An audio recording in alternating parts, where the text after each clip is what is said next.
Nous nous sommes promenés dans la campagne de Cattenom et de Garches pour découvrir ces oiseaux majestueux que sont les cigognes. Espèce patrimoniale protégée, la cigogne blanche, symbole de fertilité selon certaines croyances, est emblématique de l'Alsace parce qu'elle construisait instinctivement son nid sur les cheminées des maisons alsaciennes. Curieux, nous avons voulu en savoir plus et quoi de plus normal que de demander à des passionnés pourquoi les cigognes ne restent pas en Alsace. Parce qu'actuellement, on constate une explosion de la population. Il faut quand même se rappeler, dans les années 60, 70, la cigogne blanche qu'on voit derrière, là, elle a failli disparaître même de France. C'était un oiseau très rare. Et certaines personnes se sont décidées à agir pour sa protection. Alors comment ils ont fait? Tout simplement en empêchant les cigognes blanches de partir en migration. Parce qu'ils se sont vite aperçus que c'est pendant les migrations où il y avait le plus de pertes. Les rares couples qui faisaient des jeunes, ils voyaient leur population descendre à cause des dangers de la migration. Au début des années 70, on ne dénombrait plus que 9 couples de cigognes dans cette zone géographique. Depuis, nous pouvons les retrouver non seulement en Alsace, mais également en Lorraine, et tout particulièrement à Garches et à Cattenom. Nous, au niveau de la LPO, on avait déjà des données avant 2000, mais c'était très... il n'y avait pas grand-chose, quoi. Il y avait un couple qui avait tenté de se reproduire un peu plus loin, là. Un couple immature, ça n'a rien donné. Il y en avait un autre sur le camping de Gabis. Pendant des années, ça a été comme ça. Ça ne donnait rien du tout, parce qu'il n'y avait qu'un couple.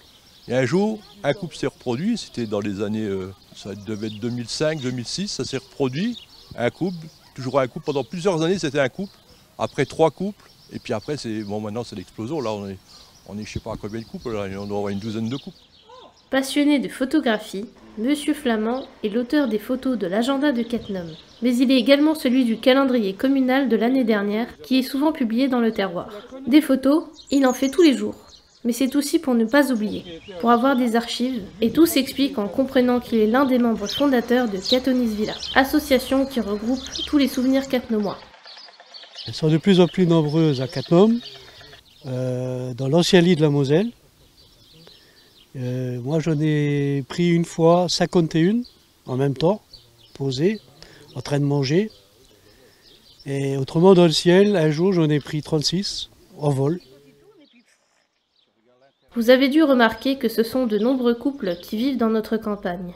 Pourtant, la cigogne est un grand oiseau migrateur pouvant atteindre 1,15 m de hauteur pour un poids de 4,5 kg et 2,15 m d'envergure. Généralement, les oiseaux qui vivent ici, s'ils vont en migration, ils font quand même un sacré trajet quand même. Et donc ils traversent toute la France. Certaines vont passer par comment on appelle, pas le détroit de Gibraltar, c'est ça. Et ils vont traverser tout le Sahel et ils vont se mettre en Afrique tropicale, quoi. Ça fait des milliers de kilomètres.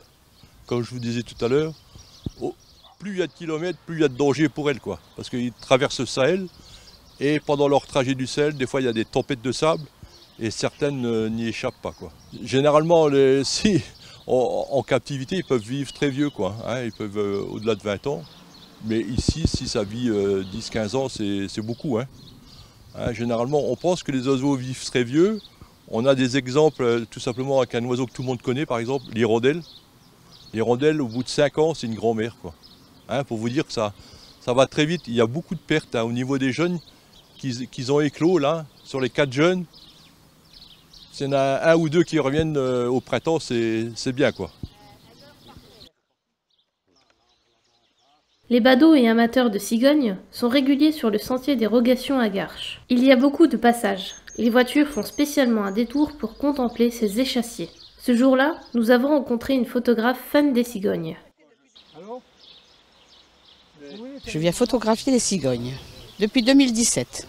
J'avais vu un article du Répu sur Facebook qui annonçait que dans les gravières, il y avait des cigognes. Donc mon mari étant un pêcheur m'a dit je t'emmènerai dès que je rentre, je te montre où c'est. Et donc je les suis depuis ce temps-là. Cet oiseau migrateur s'installe de préférence à proximité immédiate du lieu de vie des humains. Mais que peuvent faire les personnes souhaitant améliorer le quotidien de ces oiseaux majestueux? J'allais dire surtout qu'ils ne fassent rien, hein, qu'ils admirent les oiseaux, qu'ils n'aillent pas les embêter plus près du nid, parce que vous voyez quand même la cigogne c'est un oiseau assez imposant quand même. Si elle panique, elle peut faire tomber le nid, on verra il y a un nid qui s'est un peu cassé la figure, et elle peut faire aussi culbuter les jeunes qui sont au bord du nid. Surtout qu'ils observent, qu'ils regardent comme c'est beau, quoi. Par contre, il y en a certains qui peuvent faire quelque chose. C'est au niveau des communes, communautés de communes. Parce que tôt ou tard, vous voyez, c'est tous des vieux peupliers. Les vieux peupliers, tôt ou tard, ils vont se casser la figure. Ça, c'est sûr, hein. Allez, alors qu'à quelques années, il n'y aura plus d'arbres là, au niveau des peupliers. Il serait intéressant quand même que nos élus se prennent par la main et cherchent à installer, on appelle ça des mâts à cigognes. On pourrait en mettre tout le long, là, en plus le milieu s'y prête très bien, quoi. Et la deuxième chose qu'on pourrait faire, c'est l'éducation. Alors, on a la chance ici, en Nord-Moselle, d'avoir les deux espèces de cigognes. On a la blanche ici qui est très inféodée à l'homme, hein, qui est toujours au contact de l'homme, qui n'a pas peur de l'homme, et on a l'autre espèce. Cette espèce, je suis allé voir ce matin, j'ai trouvé un nid, j'étais voir les jeunes, on appelle ça la cigogne noire. On pourrait très bien imaginer que les comités de communes de une Cattenom et Porte de France, on pourrait faire très bien une exposition, par exemple, sur les deux cigognes, justement pour montrer dans les écoles, dans les bibliothèques, ce que sont les cigognes, quoi. Ça, c'est des choses qu'on peut faire. T'es pas commode non plus, hein.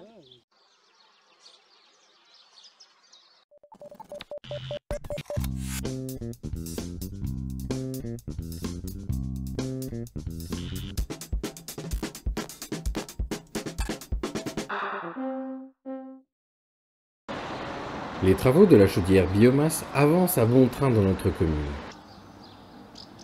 C'est du côté du casino et de l'école Pompidou que les routes sont les plus éventrées pour pouvoir laisser place à l'installation des tuyaux qui transporteront l'eau chaude jusqu'à tous les bâtiments communaux. Ces tuyaux sont fortement isolés thermiquement afin de limiter les déperditions en chaleur. Coup du sort, les perturbations sont limitées pour les parents des écoliers venant déposer leurs enfants suite au déconfinement progressif. Les enfants, eux, pâtissent d'une limitation de la taille de la cour lorsqu'ils jouent en récréation. Au dojo, là aussi les gènes sont limités pour les sportifs qui auraient eu un accès difficile en temps normal à leur local. Karaté, judo, iaido, gymnastique ne se pratiquent plus au dojo à cause de la limitation des contacts. Toutefois, certaines activités comme l'aïkido et la gymnastique ont réussi à trouver un compromis sportif pour pratiquer en extérieur leurs sports respectifs. Finalement, même le manque de place de parking aux abords des bâtiments de la communauté de communes de Cattenom et environ et de la crèche Les Touche-à-Tout n'engendre pas de grosses difficultés pour se stationner. Une fois le système de chauffage installé et validé par le maître d'œuvre, les tranchées seront rapidement refermées pour pouvoir faire la rénovation des trottoirs, des chaussées et des coins de verdure. Du côté de l'espace culturel Victor Hugo, les travaux de la chaudière biomasse ont aussi commencé. Mais la médiathèque reste ouverte, certes, avec des horaires légèrement différents à d'habitude. Pour en savoir plus sur les horaires et les services proposés, connectez-vous sur le site internet de la médiathèque. Ces travaux vont encore durer un bon moment, mais c'est pour la bonne cause.